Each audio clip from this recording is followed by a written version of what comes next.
Hey, good afternoon, everyone. I think we're live. This is one of the first editions of our new Surge Decoded, and this one is going to be dedicated to SaaS. My name is Pieter Kemps. I'm a principal with Sequoia and Surge, and have been focused a lot on SaaS companies. And more, we're actually seeing SaaS companies applying to Surge very early on. I think about 8 or 9 of the current batch of 17 are SaaS companies, and we're working very actively with them. And so we thought it would be good from a Surge Decoded point of view to kick off the new year, to start talking specifically about SaaS. And we've received a lot of questions from folks, and some of you on Facebook will be streaming in. I think some of you on Instagram as well. So I've got a stack of cards here with questions that came from the audience, and we're going to try and answer a few of those. And if there's questions coming in on Instagram or other channels, we might be able to have time for a few of those. All right. So here we go. The first question is came in from someone called Vasant Raja. I'm sure I'm going to butcher a lot of these names, but bear with me. I hope that's okay. The first question is, hi, I want to know specifically, is there a minimum stage after which SaaS startups should apply for Surge? Say after we have built a product, or after we've users, or after revenue? The answer is actually no, there's no specific stage. For Sequoia, our mantra has always been we invest from idea to IPO and beyond. And that's true for Surge specifically those early stages of idea. And so we have companies and SaaS companies as well that are pre-revenue, that are pre-launch, that are actually pre-product. Now, the honest answer is that when you pretty much have nothing yet, you still will need to give the investment team and Surge something to hang our hat on, as we say, right? There needs to be a spike, something that excites us, right? And so the few folks that have been able to get in pre-launch and pre-product, they were either amazing founders that we've known for a while, or they were founders that came with an amazing idea or unique insight, or something that sparked interest. It might have been a very deep market that we were interested in or had been looking for. So there has to be something, right? But when there is that something, then the stage doesn't really matter. We have been investing across all stages. So from zero product and 0 ARR to companies that had like 1.5 million ARR in that zone. The majority is in the, let's say, 200, 300, 400K ARR zone. But obviously it depends on a lot of other things as well. And we'll talk about that later, whether it's growth rate or gross margin or things like that. So I hope that answers your question, Vasant, first question. Cool, let's go to the second question that we received from the audience. This one is from someone called Sachin Agrawal. And Sachin is asking, what are your key evaluation parameters for a pre-launch B2B SaaS startup to be selected for Surge? So I think that question relates a bit to the previous one, right? It specifies it a bit. It's a B2B SaaS startup, and maybe that's interesting to talk about as well. We talk here about SaaS, and if I look at the SaaS companies in Surge as well, SaaS is one term, and it's many different types of companies, right? You can be a consumer SaaS company. We see an increased amount of what we call prosumer SaaS companies that might, go for, like, for example, InVideo in our portfolio, or a Sequoia-backed company like Canva. They're like prosumer, and then we have enterprise SaaS companies. And so there's a big difference for many of the things in terms of how these companies are built. So here it mentions specifically a B2B SaaS startup, and as I mentioned earlier. Pre-launch is still okay, but there has to be something special around either the founder or the market or some unique insight. One other thing that we focus on a lot in Surge is customer love, and you can actually look at customer love even before you formally launch, and even before you have revenue, right? Because you might be in private beta, for example. What are customers saying about you? Are you getting certain ratings? Is there a certain pull from the market? Is there an amazing number of people that sign up for free pilots or things like that? So a key thing in the early days is to focus on that. Is there customer love? Do people really like what you're doing? I think that's really important. So again, ties into the previous question, but hope that answers it a bit. Yeah. I think we have a question from the audience as well. Maybe throw one of those in, Ali. Yeah, Nias is asking, what are some key dimensions that you look for when investing in any startup? So this is more general and not SaaS specific. Gotcha. Okay, cool. No, happy to help answer that, or at least I'll try. Listen, as I mentioned just now, in the early stages, even when there's not so many numbers yet, not that much traction yet, you look for a couple of key things, right? And this is, again, SaaS and not SaaS, right? You look for a market. Like we are quite ambitious as investors in Surge and in Sequoia, and so we hope to find companies that we can help to become really big. That can only happen if your market is really big. So really look at large market. Then the founder, like is the founder special? Is there something that we really like in what we see in terms of their background, their pedigree, their hunger, their ambition, whatever. Third, is there a unique problem that has been identified, that unique insight that I mentioned, right? What is that problem? What is that product? And then we look for, is there product founder fit as well? Like, is that founder specifically well positioned to solve that problem because he understands it much more deeply than others? So those three things are, even before there's a product, those are super important. Then as soon as you start having somewhat of a product, you start looking at customer love, as I just mentioned, right? Are people really buying into what you do? Are you getting good ratings? Are you getting good traction from your customers? Allow me to pause for a second. Once that's there, you obviously want to get your hands in the product of your customers. And then we start looking much more at whether your go-to-market is working. Is customer acquisition working? And is there product market fit, basically? Is there a pull from the market?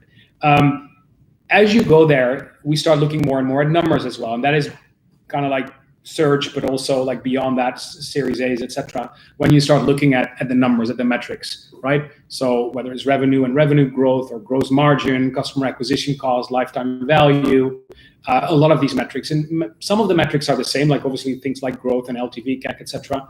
But many metrics obviously depend on the business model. So they're very different for a lending platform versus for a marketplace versus a mobile app or a SaaS business. So they're very different. But these are some of the basic aspects that we look for in companies in the early days. So not sure who asked that question, but Ali, thanks for bringing that up, and hope the answer was useful. Let me go to the next question. And that one is from Faisal Amin, who's asking, as a SaaS startup, how do you reach out to your early customers, and how should you market the business? It's a very good question, but it's also a very broad question, as you can imagine. There's been some interesting work done on looking at like how people found their first 10 customers or their first 100 customers. And now, again, this depends very much on the type of business, right? If you're in an enterprise SaaS business, your first 10 customers are really important and might be really hard to get. They might be like higher average revenue per customer type accounts, versus if you're more in a prosumer or consumer SaaS business, then you might be looking at your first 1,000 customers, and etc.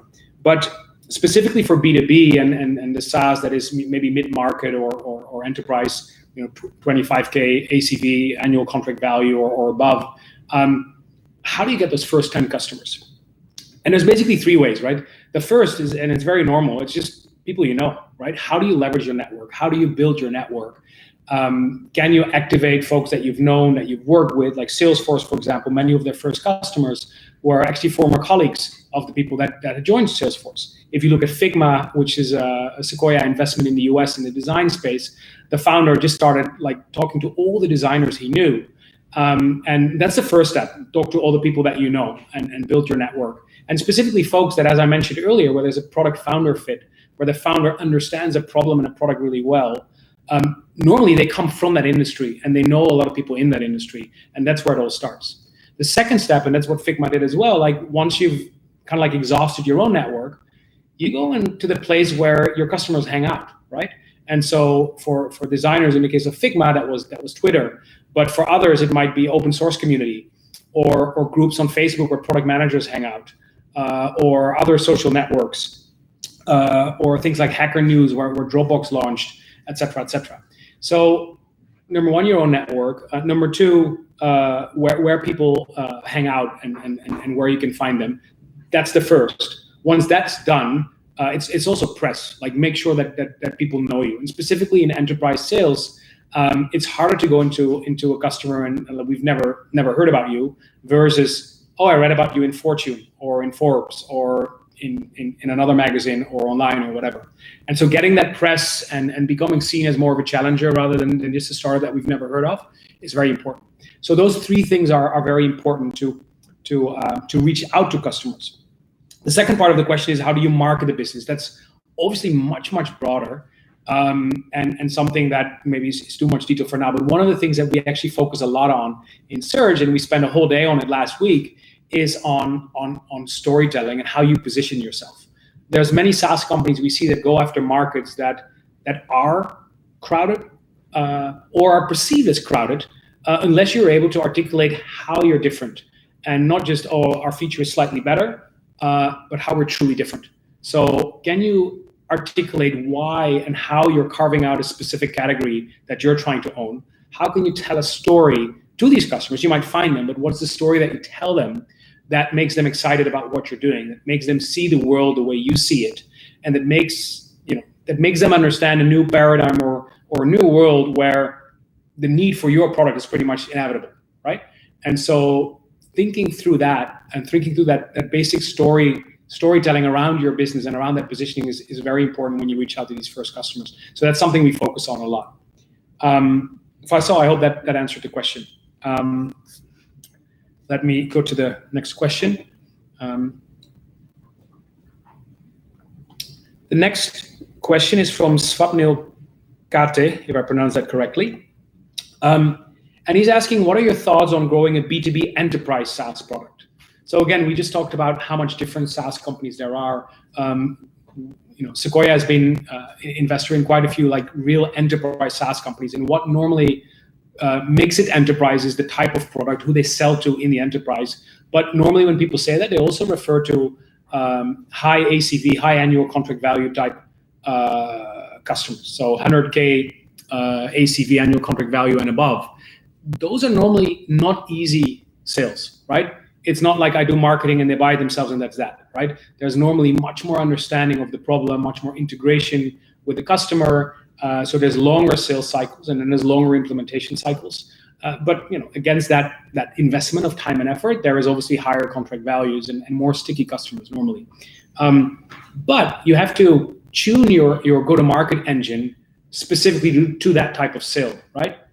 So you have to think about the entire flow from marketing and how you drive top of the funnel to get marketing qualified leads, MQLs. Then there might be an inside sales that has an initial conversation with the customer and does some qualification. You get sales qualified leads. Then there might be feet on the street.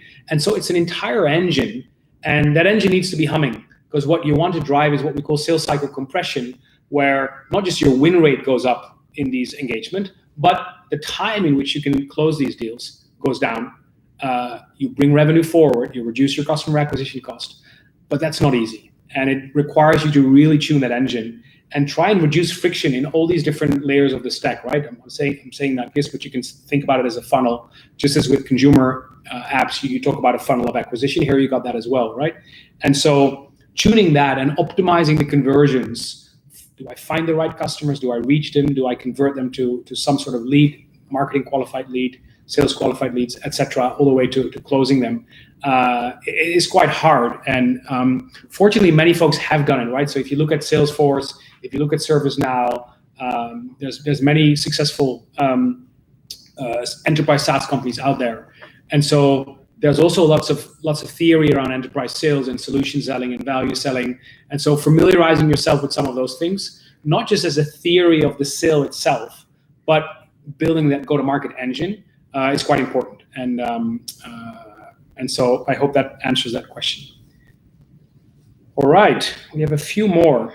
The next one is, and I can't pronounce that name really well, so I'll skip it, but how is the Surge program beneficial to SaaS companies specifically? And is the curriculum tailored to the needs of B2B companies? So let me try and talk about that for a bit. I think, like in general, Surge, we have all sorts of companies, right? And we tailor to all of them. We're not specific to SaaS. But there's a few things. First, next to Surge, we have a couple of, and the main curriculum, so to speak, of Surge, we've started to set up very specific sessions for different types of business models or industries. So we've launched something called SaaS Circles, where we bring in like very accomplished SaaS founders or talk specifically about how do you set up your metrics and KPIs for SaaS companies, et cetera. And we dive deep. And we're building a community of SaaS founders from not just the current cohort of Surge, but all the previous ones, right? So we'll have 20, 30 companies already that are in that space. Sometimes we have some Sequoia portfolio companies as well that are tying into that, et cetera. So that's one thing. But then as part of the main curriculum and the main sessions of Surge, there's all the main sessions will have specific content around Surge as well. So when we talk about finance, we talk specifically about how should you think about finance in the context of SaaS, around gross margin. How do you calibrate that? Like 60% gross margin, is it good or bad or so? When you talk about operational metrics, we talk about it. When we think about product and product articulation, or how do you measure, customer love? Again, in the case of a mobile app, you can do that by looking at your rating on the App Store. For a SaaS company, you can't. Like, how do you work with Gartner or with G2 Crowd or with Capterra? How do you work with customer testimonials? What are the ways that you can show your customers as well as investors that your customers love you, et cetera, et cetera. So whether it is KPI or reporting or product development, or positioning and storytelling, like I talked about before, or tuning the go-to-market engine, all these aspects we are addressing. And actually, one of the best rated sessions SaaS is one run by one of my colleagues from our US team, Carl Eschenbach, who used to be the president and COO of VMware, and like globally he's seen as one of the masters of enterprise sales. And he runs an amazing session about enterprise sales, and again, exactly about what I talked about, tuning that engine that I talked about. So from that point of view, there is many different aspects of SaaS, and the SaaS companies that have gone through the program, fortunately, have been raving about the experience and the benefits that they've had. So that's a good thing, and we hope we can keep that up. I think there's one more question, Ali. Yeah, so Sanskar is asking, what's going on the mind of VCs in 2021? Will there be more AI or any interesting trends, tidbits, anything you can share with us? Oh gosh, yeah, there is obviously many different things going on, and I think like one of the things obviously is that the world is getting more and more remote, right? And so there's all sorts of SaaS companies coming up, and Sequoia has backed several of those that are playing into that trend. And so there's first order impact of COVID that is around remote work and other things. But we're trying to think one step ahead, and we realize that when there is more remote work going on, when the digital transformation hype that has gone on for like 5 or 10 years is actually accelerating, there's also second order things coming up. There will be more data in companies. That velocity of data is going up. There will be more focus on things like data science and data science teams. And that creates a whole like second order impact of what has been going on. And so there will be many opportunities in that space as well. And so that's something that we're looking at. And like obviously things like AI and automation and RPA and stuff like that has been going on for a long time. But I think it is specifically these inflection points that are triggered by COVID or by technological breakthroughs. Like we have a company now in Surge 3 called Pencil that has been able to work together with GPT-3. GPT-3 is from OpenAI, and when that launched as a protocol for natural language processing, etc., it unlocked a whole new set of capabilities. And so there's lots of innovation happening on the back of that, and fortunately, one of our companies is closely working with that. And so these are some of the things that we're interested in. But yeah, there's a lot more, fortunately. I think we're running out of time, right? So I think with that we should wrap up. I hope I've been able to answer some of the questions. Thanks everyone on Instagram and Facebook for tuning in, and we'll keep you all posted of the next Surge Decoded. I'm sure it'll happen soon. Thank you so much. Bye.